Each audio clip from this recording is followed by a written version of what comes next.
Halo teman-teman semua, kembali lagi di channel Pencinta Bisnis. Kali ini saya akan berbagi kepada teman-teman semua tentang sebuah bisnis, yaitu bisnis forex. Jadi bagi teman-teman yang belum tahu tentang forex atau mungkin yang sudah pernah terjun dalam dunia forex tapi belum begitu paham tentang istilah-istilah penting di dalam forex, kali ini saya akan menjelaskan beberapa istilah-istilah penting dalam dunia forex bagi pemula ataupun newbie. Langsung saja teman-teman semua. Istilah pertama di dalam dunia forex itu yaitu pertama kita mengenal istilah forex. Forex adalah singkatan dari forex exchange yang berarti pertukaran mata uang asing. Jadi untuk forex itu merupakan sebuah investasi yang memperdagangkan mata uang yang satu dengan mata uang yang lainnya. Jadi perlu teman-teman ketahui juga bahwa forex market adalah pasar yang paling besar di dunia.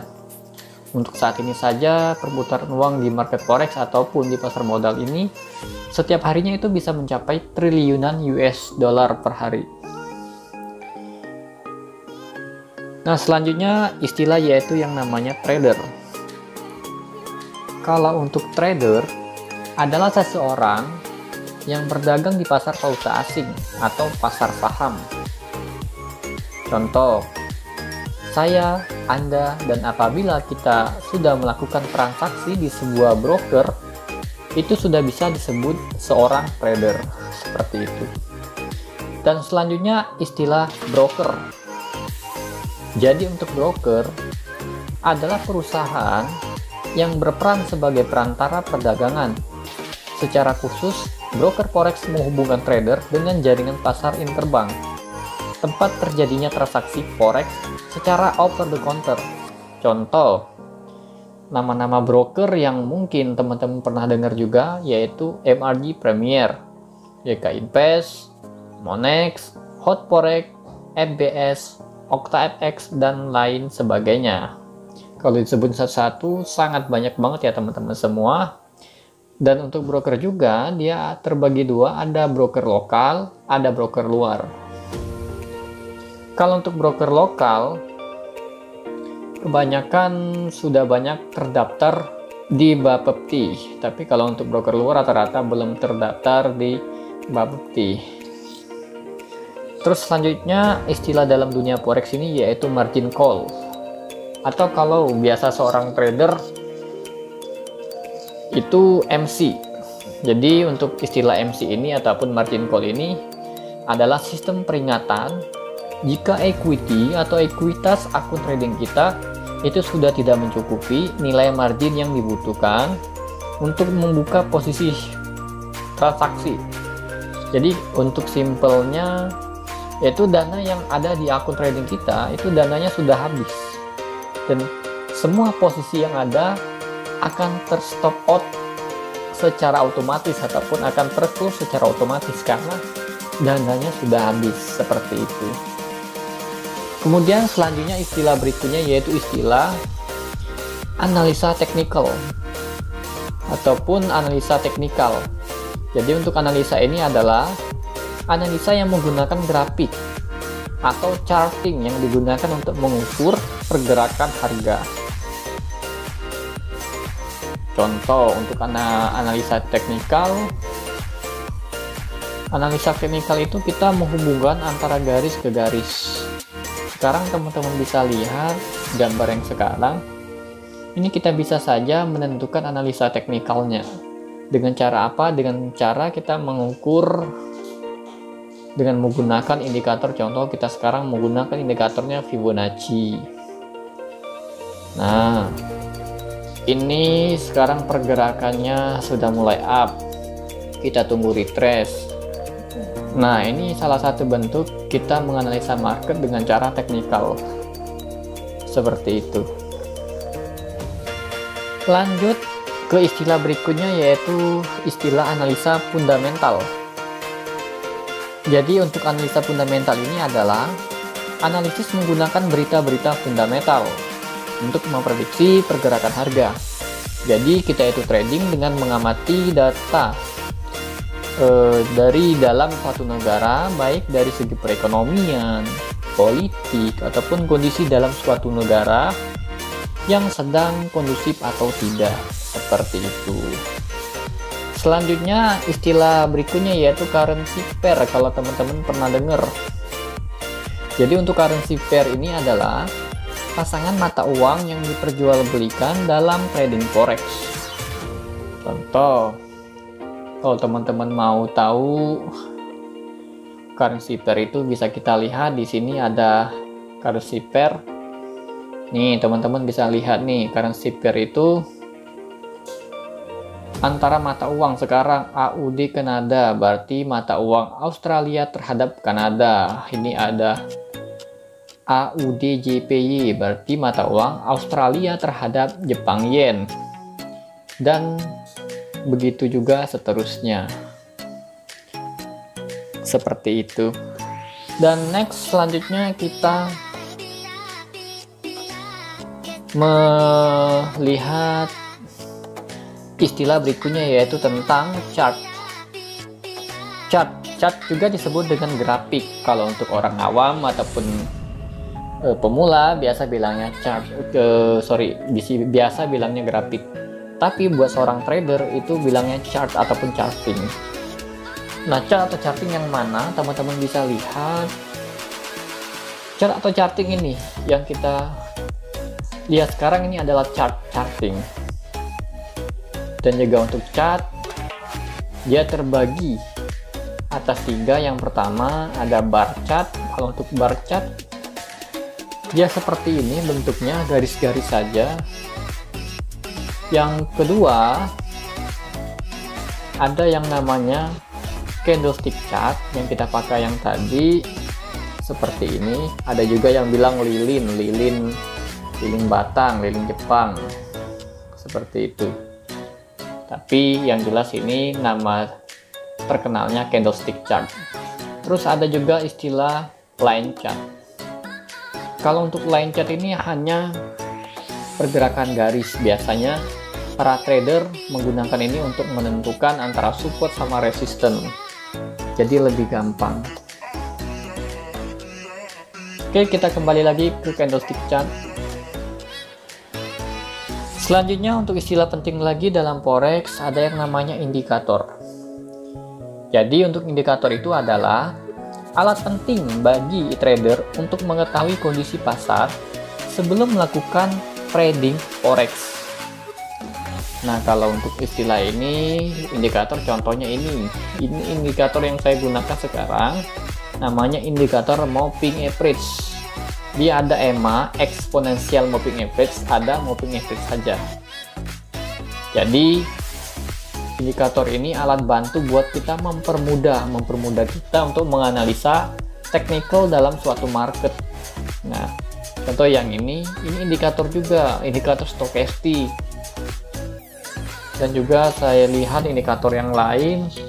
Nih, ini juga indikator, namanya indikator Fibonacci. Dan juga teman-teman masih banyak banget indikator-indikator yang lain. Tapi perlu diingat kalau untuk indikator itu hanya sebatas alat bantu. Jadi tidak bisa diutamakan untuk menentukan entry.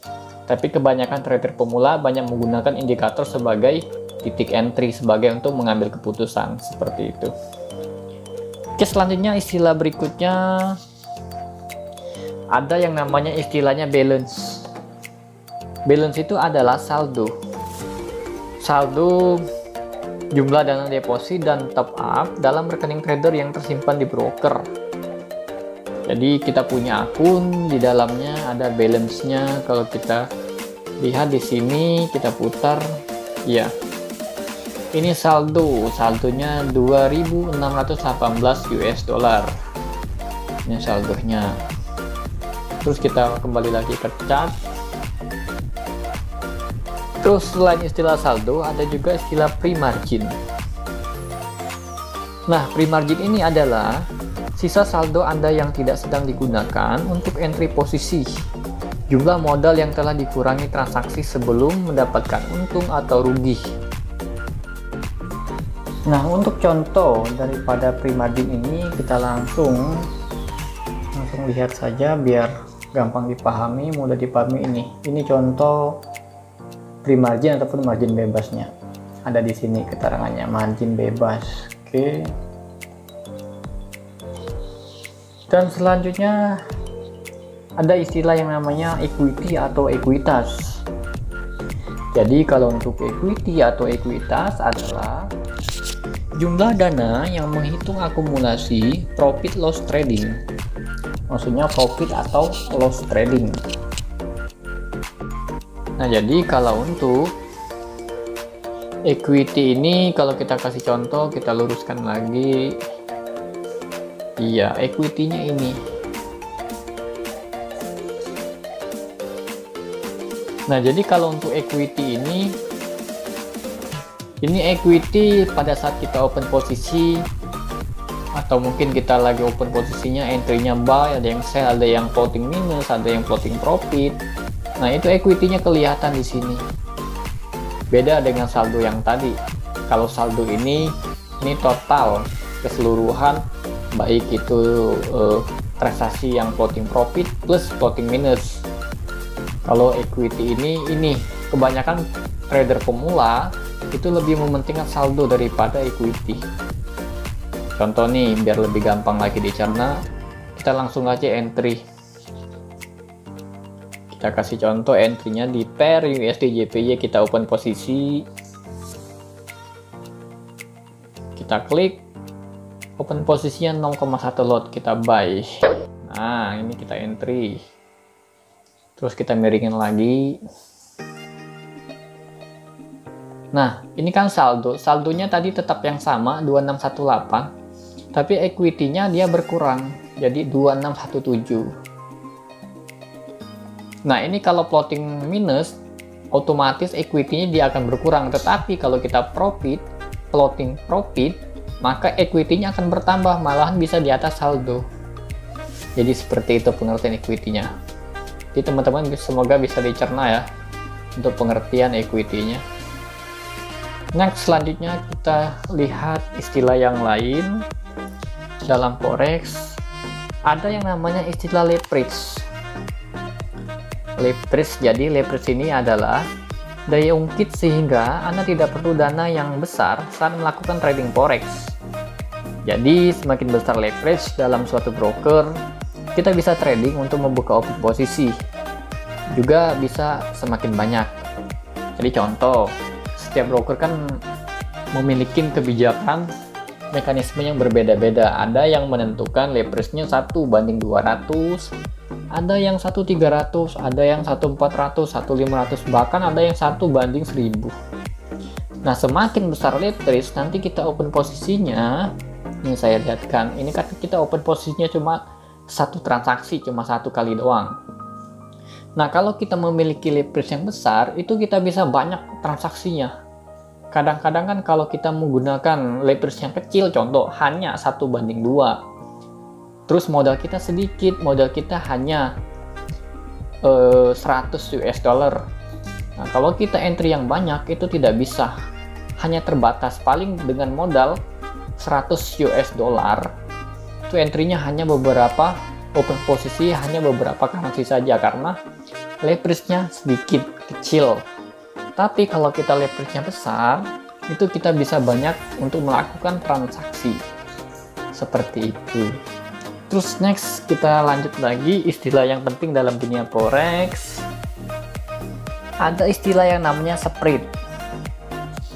Jadi kalau untuk spread ini adalah selisih antara harga jual, yaitu bid, dan nilai beli, ask. Jadi spread ini merupakan biasanya ini penghasilan yang didapat oleh broker, di mana pada saat kita sell, spread akan dikenakan antara 2 poin sampai puluhan poin ya, tergantung dari pair yang kita gunakan. Contoh, saya langsung kasih unjuk contoh. Nah, ini untuk di pair, saya balik lagi. Untuk di pair USD terhadap Jepang Yen, spreadnya ini yang di tengah-tengah ini antara harga jual harga beli. Inilah keuntungan broker. Ini spread. Ini kan untuk di mata uang di pair USD JPY. Tapi kalau kita lihat di mata uang yang lain, coba kita klik Euro GBP. Nah, ini spreadnya beda, kelebarannya beda. Nah, ini kan lebih lebar kan dibanding yang tadi. Terus kita lihat lagi mata uang yang lain, GBP Jepang Yen. Beda juga spreadnya. Kita lihat Euro USD. Spreadnya, wow, tidak kelihatan karena harganya sudah lumayan tinggi. Kita lihat di XAU USD, di gold, di emas, spreadnya. Tuh, ini lebih kecil lagi spreadnya yang di tengah-tengah antara harga jual harga beli. Terus di oil, CLR oil, nah ini lebih lebar spreadnya. Jadi antara jarak harga jual sama harga beli, itu namanya spread.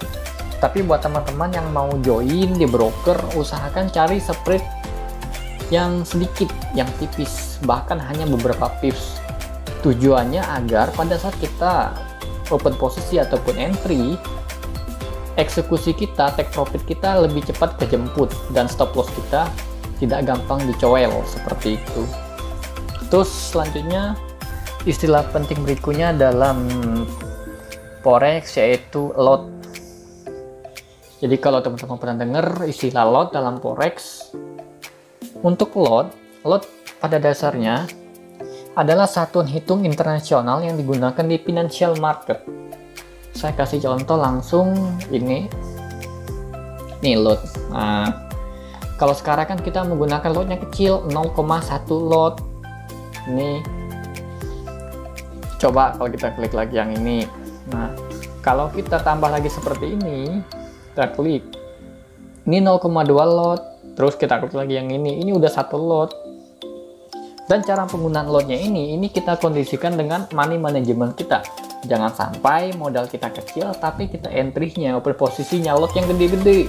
Langsung gede-gede entry-nya. Yang ada akun kita MC, margin call, habis duitnya. Jadi kita sesuaikan dengan money management kita. Kalau seandainya modalnya kecil, lotnya dikecilin. Jangan main yang gede-gede, jangan trading yang gede-gede. Nah, dikecilin seperti ini. Biar money manajemennya ada, aman uang kita seperti itu. Karena dalam dunia trading forex itu yang dilihat bukan seberapa besar profitnya, tetapi bagaimana dia cara mendapatkan profitnya. Apakah dengan cara yang sehat atau tidak? Maksudnya apa dengan sehat atau tidak? Kalau sehat itu bagaimana cara dia entry, menggunakan teknik seperti apa? Apakah martingale kah? Apakah averaging kah? Apakah dengan menggunakan rewardnya, risknya lebih gede, rewardnya lebih besar, dan lain sebagainya, seperti itu. Terus kita lanjut lagi ke istilah lainnya, yaitu istilah P ataupun commission. Jadi kalau untuk P atau commission ini merupakan sejumlah biaya tertentu yang dikenakan oleh broker atau sekuritas kalau di saham untuk setiap transaksi. Sebagai imbalan broker atas jasanya menghubungkan trader dengan pasar yang menyediakan berbagai fasilitas trading.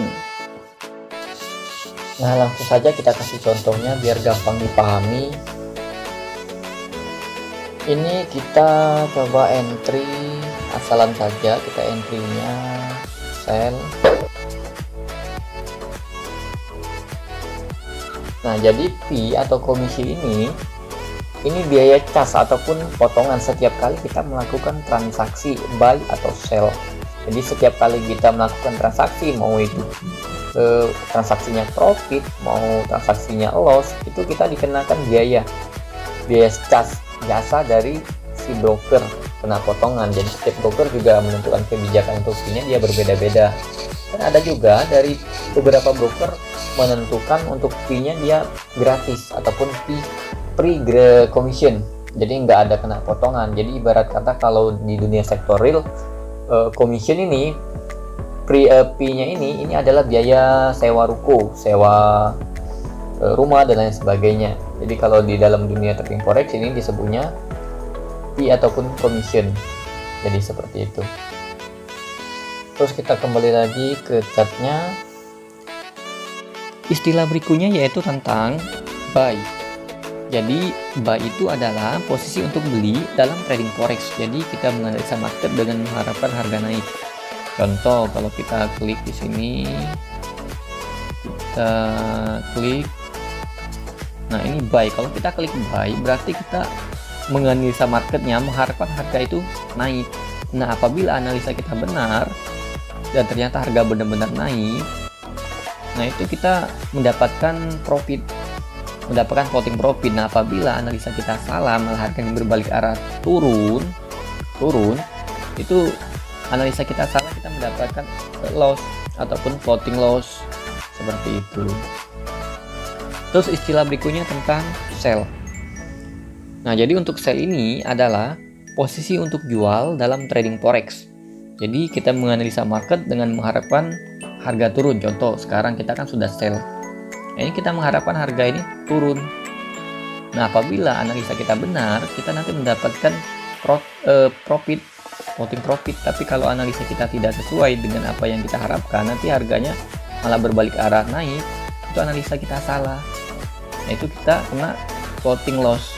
Kalau kita close posisinya, itu namanya kita cut loss. Seperti itu. Nah, selanjutnya istilah yang paling penting dalam forex yaitu swap ataupun swap. Nah, ini swap ini adalah bunga yang dikenakan untuk posisi trading menginap.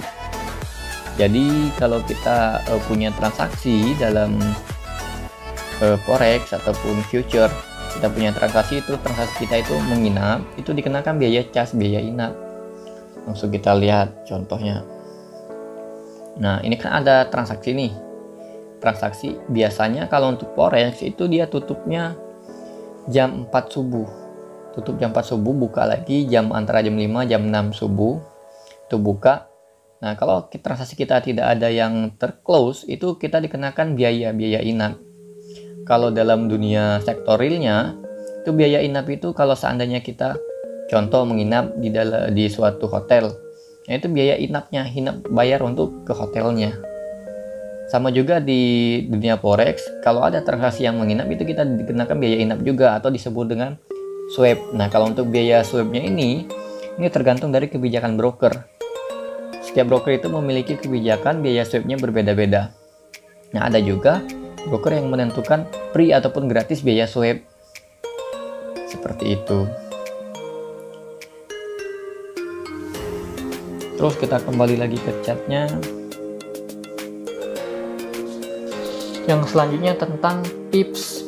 Kalau teman-teman pernah dengar pips itu yang ada di pinggiran ini. Contoh nih, kita buka currency yang lain, AUD/JPY. Nih, ini pips, angka-angka yang di sampingnya ini ada satuan pips. Cuma setiap pair itu beda-beda cara ngitung pipsnya. Ada yang berapa angka, ada yang 2 angka, 1 angka. Terus setiap pair beda-beda. Tapi kalau kita jelasin sekarang, nanti videonya kepanjangan. Soalnya penjelasan pip lumayan panjang kalau kita urain di sini. Nah, selanjutnya kita lanjut tentang istilah time frame. Kalau teman-teman pernah dengar time frame, jadi untuk time frame itu adalah sebuah periode waktu yang dipilih oleh seorang trader forex ketika akan melakukan analisis ataupun transaksi. Nih teman-teman, langsung kita lihat contoh time frame nih, kita lihat sini. Nah, ini time frame-nya ada M1, M5, M15, M30, H1, H4, D1, W1, MN. Nah, maksudnya apa? M1 ini maksudnya minute 1, jadi menit ke-1. M5 sama, minute 5, menit ke-5. Terus H1 hour 1, 1 jam, H4 4 jam, D1 daily, weekly, monthly, seperti itu. Tergantung kita mau entry-nya di mana. Contoh kita trading menggunakan H1, kita klik ini. Nah, artinya kalau H1 ini setiap 1 jam 1 kali itu candlestick-nya berganti. Contoh yang ini kan namanya candlestick nih. Jadi setiap 1 jam candlestick ini akan berganti lagi, next berubah lagi seperti ini. 1 jam kemudian berganti lagi. Seperti itu. Contoh nih, kita pilih lagi yang candlesticknya M1 setiap 1 menit. Nah, jadi setiap 1 menit ini akan berganti. 1 menit ganti, 1 menit ganti, dan seterusnya. Kalau kita pilih yang daily, candlesticknya ini setiap 1 hari baru berganti batang ini. Berganti 1 hari ganti, 1 hari ganti, seperti itu. Terus istilah selanjutnya tentang loss atau kerugian. Nah, apa yang dimaksud dengan loss, kerugian? Jadi loss ini ataupun kerugian ini tidak sesuai apa yang kita analisakan. Contoh, kita menganalisa market ini nih. Kita analisa marketnya. Nah, ini analisa kita. Ini analisa kita harganya bakal naik. Nggak taunya harganya malah turun. Jadi kita kena loss, kena floating loss, rugi. Nah, itu namanya loss. Seperti itu. Contoh, kita lihat transaksi kita yang tadi ini. Nah, ini kan posisi kita nih merah nih yang tadi. Ini sebetulnya belum loss, masih floating. Floating loss. Kalau kita cut loss, itu namanya baru loss. Kita buka lagi chartnya. Terus ada yang namanya istilah profit. Nah, ini nih, kalau profit itu keuntungan. Jadi seandainya contoh nih, kita menganalisa marketnya, analisa kita ini harga ini bakal naik nih, up. Terus kita analisa kita benar, naik. Nah, itu kita profit, untung. Jadi kita itu dalam dunia trading forex, itu ada yang namanya buy, beli, ada yang namanya sell. Menganalisa harganya akan turun, terus ada yang namanya hold, jadi harganya ditahan. Hedging, ada yang locking namanya. Jadi kita itu dalam dunia trading forex ini mengambil keuntungannya antara sisi harga. Contoh, kita beli mangganya harganya 1.000, dalam beberapa hari kemudian naik jadi 1.500, kita jual mangganya. Oleh karena kita mangganya cuma ada 1, untungnya kita cuma 500. Coba kalau kita beli mangganya 5, untungnya kan 5 kali 5 berapa? 2.500. Seperti itu. Tidak jauh sebetulnya dalam dunia trading forex ini, tidak jauh dalam bisnis sektor real. Cuma enaknya kalau bisnis forex ini kita bisa coba-coba. Dengan cara apa? Bikin demo account. Kan enak kalau bisnis forex ini kita bisa coba-coba demo account. Coba kalau dalam dunia sektor real kita nggak bisa coba-coba. Masa iya kita mau bisnis bakso coba-coba jualan bakso? Kan nggak bisa coba-coba. Kalau rugi ya rugi beneran. Nah, enaknya kalau dalam dunia forex ini kita bisa coba-coba pakai demo account. Kalau udah pinter analisanya, baru kita pakai akun real, pakai duit beneran, seperti itu. Terus kita lanjut lagi dengan istilah stop loss. Kalau untuk stop loss ini, contoh nih saya kasih, kita buka lagi. Ini saya jelasnya panjang banget jadi ngos-ngosan. Nah, untuk stop lossnya, ini kan posisi saya kan buy nih. Stop lossnya itu kita untuk membatasi kerugian. Contoh, kita kasih stop loss daerah sini. Nih, stop lossnya 103.677. Kita input stop lossnya.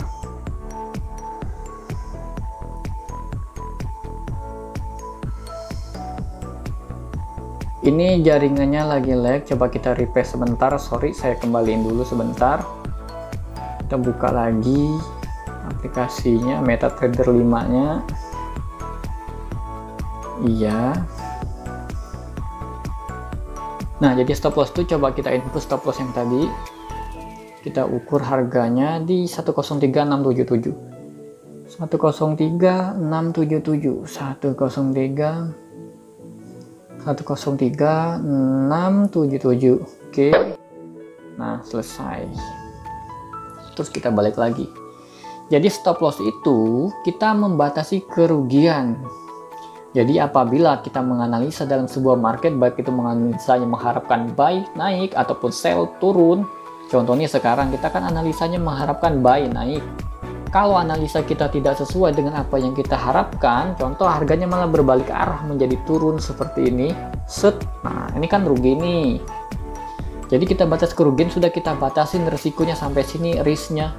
Apabila harga melewatin arah sini sampai tembus ke bawah sini, kita ruginya nggak jauh-jauh amat ruginya karena sudah dibatasi. Jadi kita tidak perlu setiap hari mantau chart setiap detik, setiap jam di depan laptop ataupun handphone, komputer. Jadi nggak perlu, karena kita punya batas kerugian, stop loss namanya, seperti itu. Terus selanjutnya, istilah selanjutnya yaitu take profit. Nah, untuk take profit ini, take profit adalah batasan tertinggi atau keuntungan yang kita dapat. Jadi kita trading itu harus punya target, dan targetnya harus masuk akal, jangan muluk-muluk, jangan nggak masuk akal tinggi. Contoh kita buy di sini targetnya tinggi banget, jadi kapan kejemputnya target kita? Cara pasang targetnya kita tinggal input. Contoh nih, kita harganya buy di sini, kita nanti mengharapkan targetnya nggak usah tinggi-tinggi, sampai sini aja targetnya. Nih sampai di sini di 105.372. Coba kita input 105.372, 105.372. Oke, selesai. Nah, jadi apabila harga naik ke atas seperti ini, dia akan terclose otomatis dengan profit. Itu namanya profit, untung secara otomatis. Jadi kita tidak perlu harus secara manual buat mengeclose posisinya, karena kita sudah membatasi area sini. Jadi apabila harga pergerakannya menyentuh area sini, nanti dia langsung terclose otomatis. Nah, tujuan take profit ini apa? Tujuannya agar apabila analisa kita, contoh harga bergerak ke atas, kalau kita tidak batasi kerugian, kalau harga tiba-tiba turun lagi ke bawah seperti ini, nah kita malah rugi. Jadi nggak gagal untung, yang harusnya untung malahan rugi, karena tidak ada yang mengclose posisi kita. Kan setiap hari kita tidak mungkin standby di laptop ngeliatin chart, kan nggak mungkin. Apalagi ada news-news besar, ada berita-berita besar, contoh kayak berita di Amerika, berita non-vampire dan lain sebagainya, itu berdampaknya tinggi banget pergerakan harganya. Karena kalau untuk di forex ini juga, ini high risk, high return, high reward. Jadi sebagai seorang trader, kita harus bisa, kita bikin risknya sangat kecil tapi rewardnya sangat besar, seperti itu. Nah, oke teman-teman semua, cukup sekian penjelasan dari saya tentang istilah-istilah penting dalam dunia forex. Sebetulnya untuk istilah-istilah yang lain itu masih banyak banget, tapi kalau saya jabarin satu-satu itu videonya bisa 1 hari. Kan tidak mungkin kalau saya jabarin satu-satu. Yang saya sebutin tadi adalah hanya istilah-istilah penting saja dalam dunia forex. Dan teman-teman semua, semoga penjelasan saya kali ini bisa bermanfaat buat teman-teman semua, dan semoga teman-teman semua bisa membuka wawasan baru untuk membuka bisnis baru, yaitu bisnis trading forex. Oke teman-teman semua, terima kasih banyak, dan jangan lupa teman-teman semua bisa tekan tombol subscribe dan nyalakan loncengnya.